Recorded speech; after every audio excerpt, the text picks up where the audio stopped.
Bismillahirrahmanirrahim. Assalamualaikum warahmatullahi wabarakatuh. Alhamdulillahi rabbil alamin. Wa bihi nasta'in ala umuri dunya waddin. Sallallahu alaihi wasallam Muhammadin khatamin nabiyyin wa ala alihi wa sahbihi ajma'in. Amma ba'du. Ma'asyiral hadirin wal hadirat, mustami'in mustami'at, yarhamuni wa yarhamukumullah dimanapun Anda berada. Mudah-mudahan antum sekalian selalu diberikan kesehatan, taufik, inayah dari Allah Subhanahu wa taala. Amin ya rabbal alamin. Ma'asyiral hadirin wal hadirat, kita menyambung daripada kajian kita tentang nuzulul Quran 2 hari kemarin, yang mana kita berhenti pada sebab atau hikmah kenapa Al-Quranul Karim diturunkan oleh Allah Subhanahu wa taala mufarraqan, terpisah, diangsur selama 23 tahun. Kita sudah sebutkan, termasuk salah satu hikmahnya agar umat Nabi besar Muhammad SAW pada saat itu, yaitu zaman sahabat, gampang untuk menerima kewajiban-kewajiban Allah Subhanahu wa taala. Tidak susah bagi mereka untuk menjauhi larangan-larangan Allah Subhanahu wa taala. Itu bentuk rahmat dari Allah Subhanahu wa taala untuk umat Nabi besar Muhammad sallallahu alaihi wasallam. Satu contoh, ma'asyiral hadirin, di zaman sahabat sebelum mereka masuk Islam, zaman jahiliyah lebih tepatnya, al-khamar, minuman keras, arak, itu seperti air biasa untuk mereka. Jadi mereka itu bangun tidur, mau tidur, sebelum makan, minumnya minuman keras, arak, mabuk. Coba kita bayangkan kalau minuman yang sudah jadi konsumsi mereka setiap harinya tiba-tiba dilarang sama Allah Subhanahu wa taala sekaligus di dalam kitab sucinya, maka itu akan berat untuk sahabat yang baru masuk Islam. Maka dari itu kata ulama, pengharaman al-khamar, arak, itu dengan 4 kali turun ayat suci Al-Quran. Nah, ini termasuk hikmah kenapa Al-Quran diturunkan oleh Allah secara tidak sekaligus selama 23 tahun. Ayat pertama yang Allah turunkan, kata Allah Subhanahu wa taala, di dalam khamar itu, arak itu, ada rizqan linnas, ada manfaat, ada rezeki untuk manusia. Karena rezeki, bagaimana rezeki? Ya ketika dijual belikan. Yang buat arak ketika jual dapat untung dari jualan tersebut.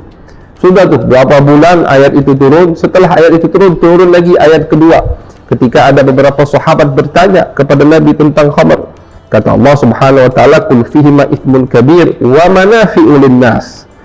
Ketika mereka bertanya kepada Nabi besar Muhammad sallallahu alaihi wasallam tentang arak, Allah Subhanahu wa taala menurunkan ayat baru lagi. Katakan kepada mereka, wahai Muhammad, bahwasanya di dalam khamar, arak, ada dosa. Kenapa ada dosa? Karena ketika ada orang mabuk, pasti dia akan melakukan hal-hal yang di luar kemampuan atau otak mereka, di luar sadaran dari orang tersebut. Tapi tetap masih ada manfaatnya, manafi'un linnas, tetap ada manfaat, masih belum dilarang sama Allah Subhanahu wa taala. Manfaatnya dari mana? Dari jual beli. Mereka menghasilkan manfaat dari arak tersebut. Sudah berapa bulan ayat ini turun, ada kejadian yang terjadi, yaitu ada salah satu sahabat, ini sudah hijrah, Nabi hijrah ke kota Madinah. Ada salah satu sahabat ketika sholat dalam keadaan mabuk, akhirnya salah membaca Al-Quranul Karim. Ketika sahabat tadi salah, turunlah teguran dari Allah, ayat ketiga dalam pengharaman arak atau al-khamr. Ayat ketiga turun, ada larangan baru dari Allah, tapi tidak dilarang secara total. Kata Allah Subhanahu wa taala, la taqrabus salata wa antum sukara. Jangan kalian mabuk ketika sudah dekat waktu salat. Habis salat maghrib tidak boleh mabuk, kata Allah. Kenapa? Karena sebentar lagi masuk waktu isya. Setelah salat isya silakan kalau masih mau mabuk. Tapi sudah mau masuk waktu subuh, jangan mabuk lagi. Jadi larangan untuk mabuk itu hanya dibatasi ketika orang tersebut mau sholat wajib. Setelah turun, sahabat mulai terbiasa diri mereka untuk meninggalkan arak di waktu-waktu yang sudah dekat dengan sholat. Ketika diri mereka sudah terbiasa sedikit demi sedikit meninggalkan minuman arak tersebut, baru turun ayat yang keempat, ayat terakhir dari pengharaman khamar atau arak, yaitu innamal khamru wal maisiru wal ansabu wal azlamu rijsun min amali syaitani fajtanibuh, kata Allah.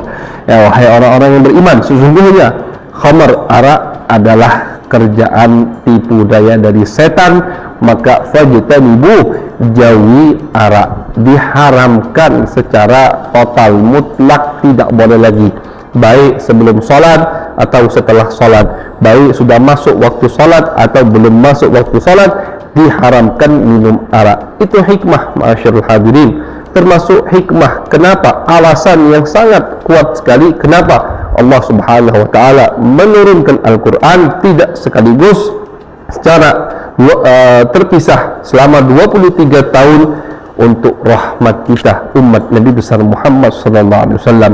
Ketika ayat keempat ini turun, sahabat langsung semuanya membuang khamar, arak yang mereka stok di rumah. Nah, jadi mereka itu saking terbiasanya minum arak, sudah punya stok durum-duruman di rumah, begitu. Jadi kata sahabat Anas bin Malik, aku melihat ketika ayat tadi turun, selokan atau saluran air yang ada di kota Madinah itu semuanya arak, artinya dibuang semua sama sahabat. Kenapa mereka sudah terbiasa gampang membuang? Selain mereka cinta kepada Allah, mereka cinta kepada Nabi besar Muhammad SAW, juga mereka sudah mulai terbiasa meninggalkan arak, meninggalkan khamar. Karena apa? Kan tadi ada satu ayat pertama, ayat kedua, ayat ketiga terpisah diturunkan oleh Allah, larangan-larangan terpisah yang diturunkan oleh Allah Subhanahu wa taala. Ketika turun ayat yang keempat, gampang hati mereka untuk membuang yang dilarang oleh Allah, yaitu arak, karena cinta kepada Allah, cinta kepada Nabi besar Muhammad SAW. Itulah ma'asyarul hadirin daripada sebagian sebab kenapa nuzulul Quran, kenapa Al-Quran diturunkan oleh Allah di penurunan kedua dengan secara ansur, tidak sekaligus selama 23 tahun, yaitu rahmat buat kita umat Nabi besar Muhammad SAW. InsyaAllah di pertemuan yang akan datang, episode berikutnya akan kita kaji lagi apa lagi hikmah-hikmah daripada Al-Quran diturunkan kepada Nabi selama 23 tahun. Mudah-mudahan kita selalu diberikan kesehatan oleh Allah Subhanahu wa ta'ala. Amin ya rabbal alamin. Wassallallahu ala sayyidina Muhammadin wa ala alihi wa sahbihi wa baraka wa sallam. Walhamdulillahi rabbil alamin. Assalamualaikum warahmatullahi wabarakatuh.